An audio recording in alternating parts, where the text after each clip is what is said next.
Hi, everyone. I'm Jessica. I'm here again with dear Karla, my friend Karla. And how are you all feeling?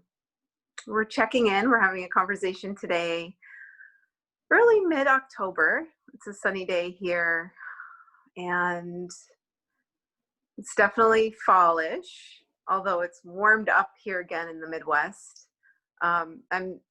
I'm having sort of a, what's the weather going to be? What do I wear? What do I eat? Kind of a last couple of days. How about you?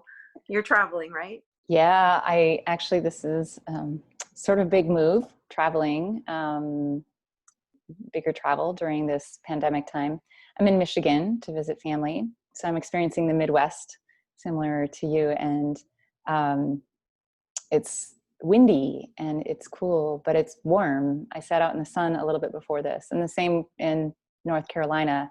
It's been the same. Like the mornings are really cool, that it warms up, then it cools back down, and some days are warm and some days are cool. So I always find that this time of year can be discombobulating to me personally. I love it, and I love the energies of it, and I love the sunshine, and I love the crisp air, especially after a really hot summer.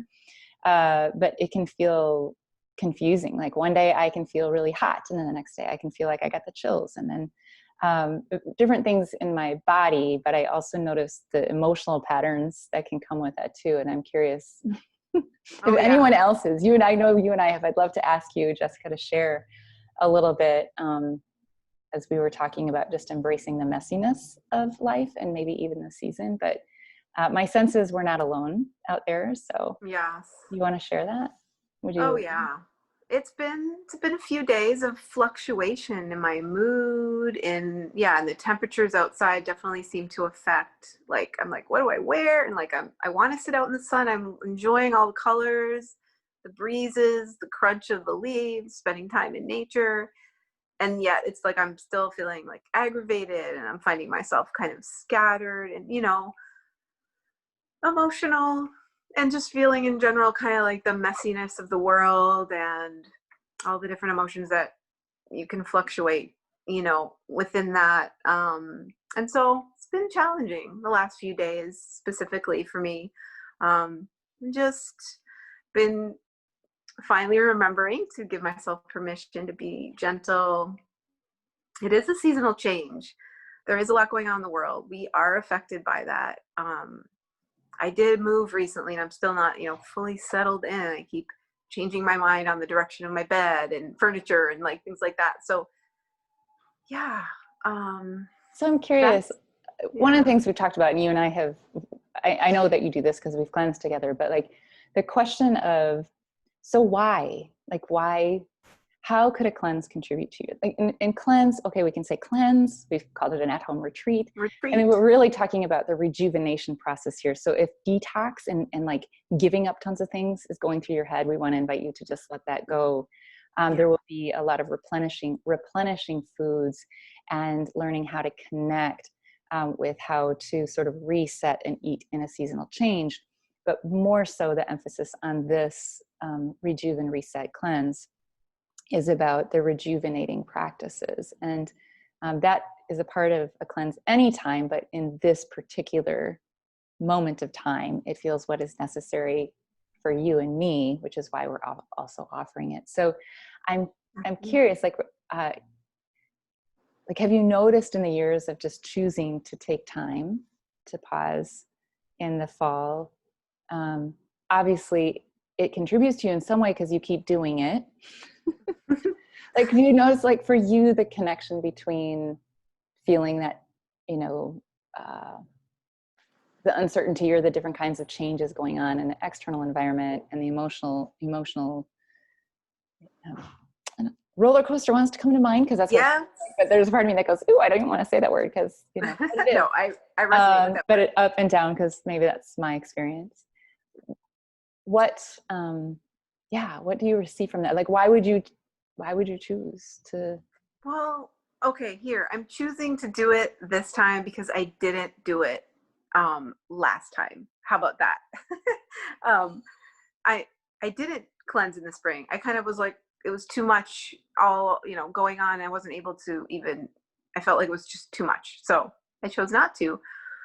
And here I am this season, so grateful to be in, this collaboration and be, having this sense of community together, to doing it and doing it differently than it's ever been done before, not bringing with like, necessarily all of the shoulds of what it was 10 years ago or anything like that. Just knowing that I look forward to it. This 8 day period where we're all going to be kind of on the same page together with like, hey, just how can we do some sweet self-care, some, a little bit more focused eating. I mean, whatever it is, I just want people to understand, like, it can be so varied, it can be so different, and we will be giving lots of structured resources and guides for people. And yet, if you're like me, a little bit rebellious, a little bit wildly creative, and going through a lot of changes, like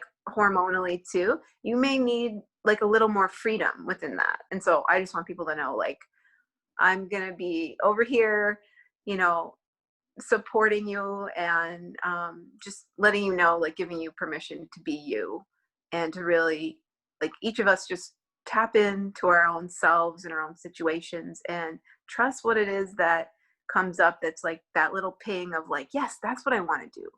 I want to give up pasta for the week. Okay, I'm just giving examples here, like randomly. Like, I want to switch to tea this week, or, oh, I want to add, Wednesday night, I want to take this class, this yoga class, whatever. And then I'm going to give a nice foot bath and foot massage. Just some simple examples here. But, I'm rambling now, so you can feel free to pull me back on track. I'm okay with rambling.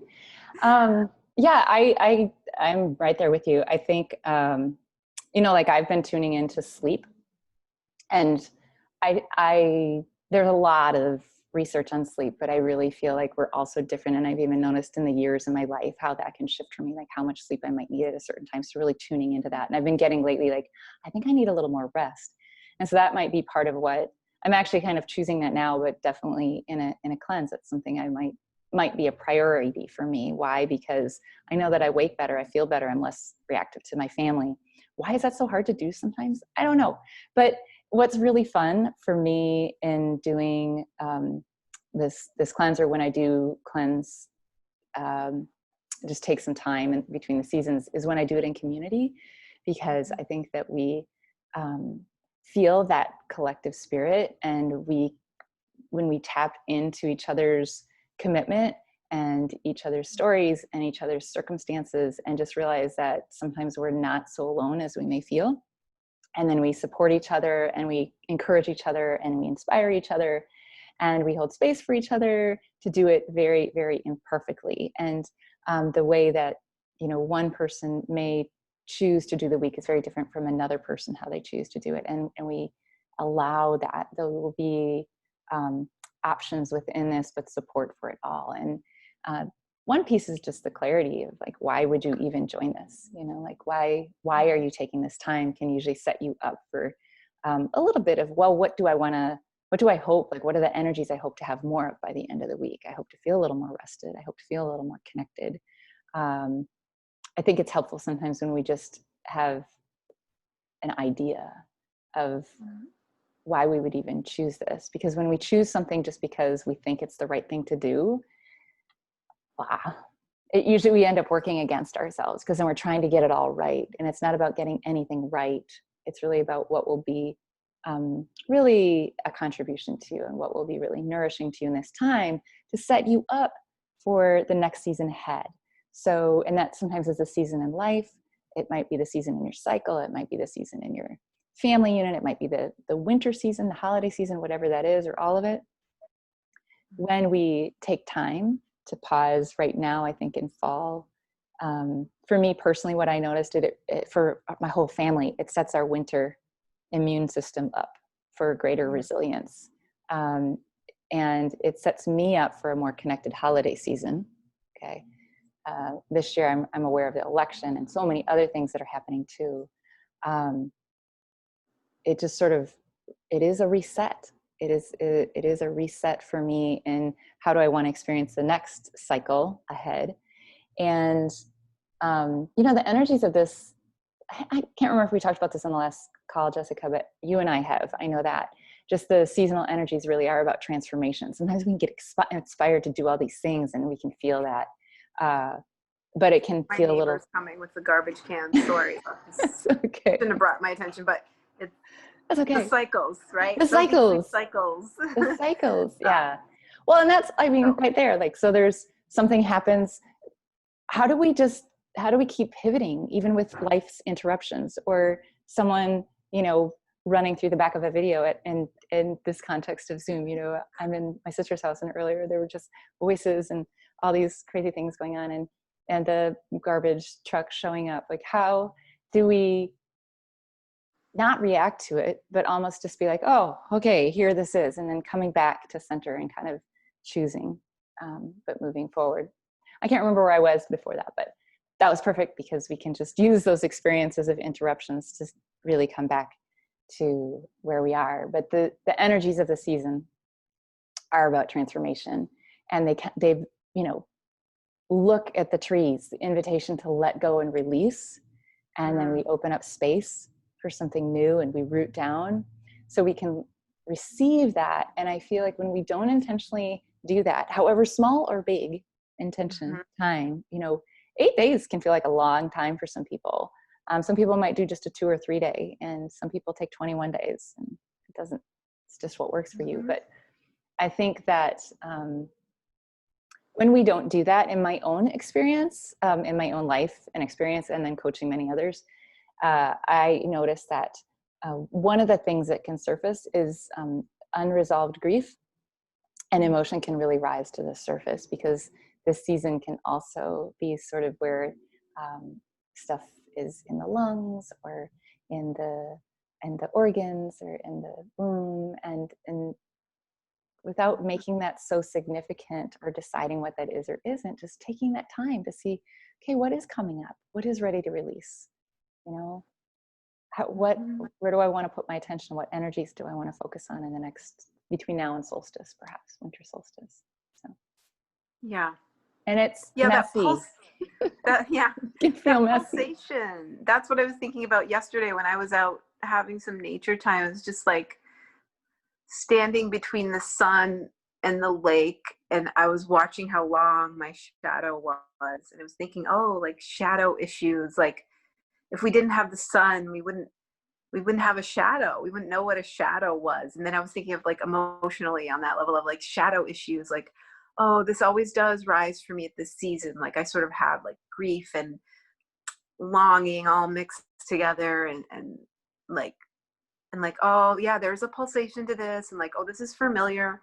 And yet, and so, yeah, like this opportunity to just like spend a little bit more time with those, truths or feelings, that maybe that's the focus of your cleanse or your at-home retreat, is like, maybe it's just you get up every morning and journal and spend time with like allowing a little bit of space for that feeling, because maybe things have been so crazy.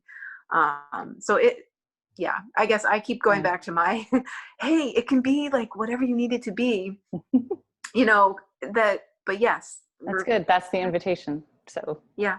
But I think it's a great invitation. So if you are interested, you can go to discoveryourcenter.com/rejuve, REJUVE, or we'll post the link wherever this video shows up.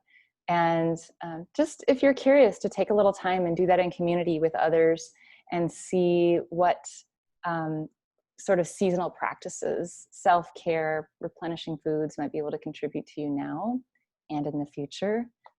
We invite you to join, and we'll help you design. It's not like what we want is for each of us to find how we thrive, right? So a lot of the tools and the structure to it is to help you know what will help you thrive. And if you're like, I have no idea, like, yeah, and that's why we're in community. Discover. Discover. Yeah, and like someone will mention something they're doing, this little idea they had, because everyone's creative and brings their own little ideas to the table, which is awesome. Someone might mention something so small, and you're like, and a little light bulb might go off for you, like, oh, that reminds me, like, I wanted to do this sewing project, and I'm gonna work on that every night for the next week, whatever it may be. So yay, I hope that we see you. Thank you all, and we'll And go out today. Like before we close, I just want to say, you don't have to wait for the cleanse. You don't, if it's not light for you, you don't have to choose it. But I want to invite you to just take a few moments. If you are sensing any of that energy that just feels unsettling or messy, put a hand on your heart and just take a few breaths and drop into that, and allow yourself to know that you are okay and you are enough, and the way things are in this moment, just acknowledge it, because when we avoid it, push it away, resist it, it just feels like it starts getting stronger in our thoughts and our heads, louder. Yeah. So drop in, and we trust that from that wisdom even too, there you'll know if this is light for you or if something else is, but go out and choose what is light for you and what will bring more, 1% more light in, just 1%. So 1% improvements is one of my favorite tools or techniques that we've learned along the way. 1%, it's doable. I love so it. Doable. Yeah. 1%. We're both entering on 1%. Cool.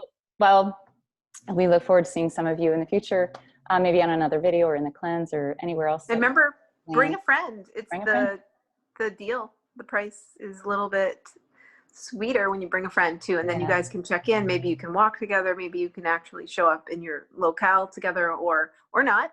Maybe you can just stay in touch. So yeah, kind of like we're doing this together. Bring a friend. Bring a friend. Bring a friend. Make the circle bigger. Early bird ends. You have through October 12th for the early bird price, and if you bring a friend, you get even another $10 off of that. Each of you. Right. So go check it out. Bye. We'll see you soon, Jess. Bye.